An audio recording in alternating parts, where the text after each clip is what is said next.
মরার সঙ্গে সঙ্গে পড়ে যাবে কান্নাকাটির হির, সবাই মরে মাটি দিতে হইবে অস্থির। এর মাঝখানে গানের লাইনের আরেকটা অংশ আছে, কেউ বা এসে হিসাব করবে কোন ব্যাংকে কি জমা। আবার এই সম্পদের জন্য এক ভাই অন্য ভাইয়ের মাথা ফাটাবে। এই যে গানটা, এটা একটা বাস্তব দৃশ্য আজকে আপনাদের দেখাচ্ছি। ভিডিওটি ভালো লাগলে সর্বোচ্চ শেয়ার করবেন। যারা মনে করেন এই ঘটনায় আসলে রাষ্ট্রীয় হস্তক্ষেপ দরকার, এই কুলাঙ্গার সন্তানদেরকে আইনের আওতায় আনা দরকার। কারণ এমন ন্যাক্কারজনক ঘটনা যদি ঘটে তাহলে সেটার প্রতিকার কি হবে। দর্শক, কথা বলছি কুড়িগ্রামের নাগেশ্বরী উপজেলায় সম্পত্তি বন্টন নিয়ে পারিবারিক বিরোধের জেরে এক বৃদ্ধের মরদেহ, অর্থাৎ একজন বাবা মারা গেছে।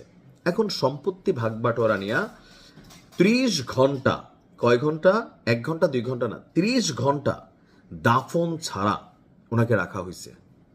তো পরবর্তী সময় এই ভেজাল ভুজাল শেষের পর ওনার দাফন হয়েছে। ভাবা যায় এটাই বাংলাদেশ, যেখানে আমরা দাবি করি ইসলামের আইন চলবে, 95% আমরা মুসলিম বা ব্লা ব্লা ব্লা।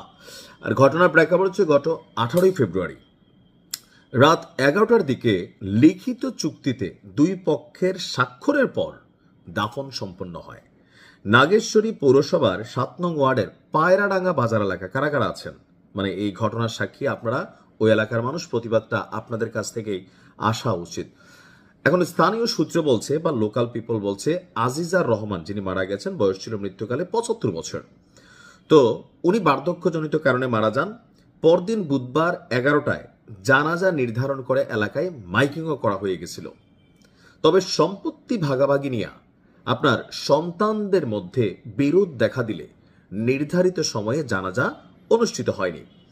জীবদ্দশায় এখানে তিনি তার সম্পত্তি নিয়ে, ওই যে আরেকটা হয় কি আমাদের বাংলাদেশে, যখন একটু বৃদ্ধ হয়ে যায় এক গ্রুপ, মনে করলেন টিপসই নে আব্বার সেবা করতে গিয়া, আরেক গ্রুপ এরকম মানে ভালো ভালো খাওয়াই টাওয়াইয়া টিপসই টাপসই নিয়া, এই ধরেন বড় ছেলে ছোট ছেলে বা বড় ছেলের বউ ছোট ছেলের বউ, তারপর হচ্ছে শ্বশুরবাড়িগত ইস্যু, এরকম নানা বিষয়গুলো এখানে কানেক্ট হয়ে যায়। তো যতটুকু আমরা দেখলাম যে জানাজায় অংশ নিতে এলাকাবাসী উপস্থিত হয়েছে, এর মাঝখানে এই সম্পত্তি ভাগাভাগি নিয়ে মরদেহ কাফন পরানো অবস্থায় বাড়ির আঙ্গিনায় ফেলে রাখা হয়।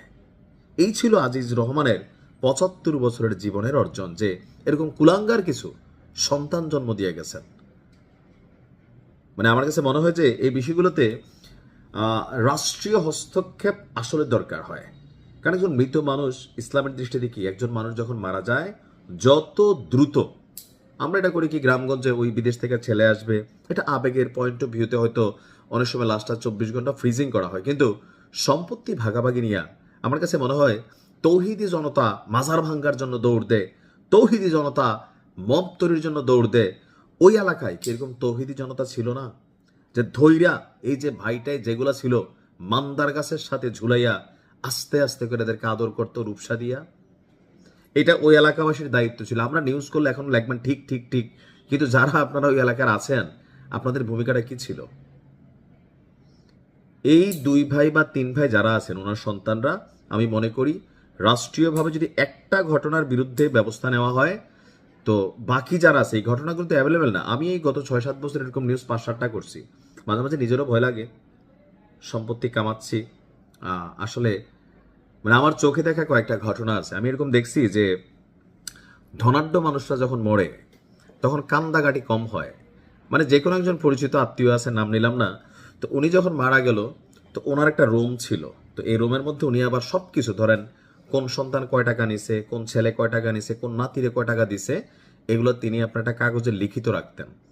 তো এই বৃদ্ধ যখন মারা গেল, সন্তানাদি অনেক 5-7 জন, সবাই এক পিস করে সন্তান দিয়ে তাড়াতাড়ি ওই রুমটার মধ্যে তালা মারাইছে।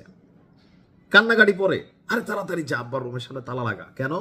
কারণ ওইখানে যে ডকুমেন্ট আছে, একটা ডকুমেন্ট যদি মিসিং হয় হয়তো কোটি টাকার ডকুমেন্ট বাইচা যাবে। যার কারণে এক গ্রুপ কান্নাকাটি করতেছে, ওনাদের ছেলেরা গেটের সামনে পাহারা দিচ্ছে, মানে বৈশা না এই ব্লা ব্লা, মানে আমি নাম নিলাম না, হয়তো বুঝেও ফেলবেন, কারণ আমার নিউজ আমার আত্মীয় স্বজনরাও দেখেন।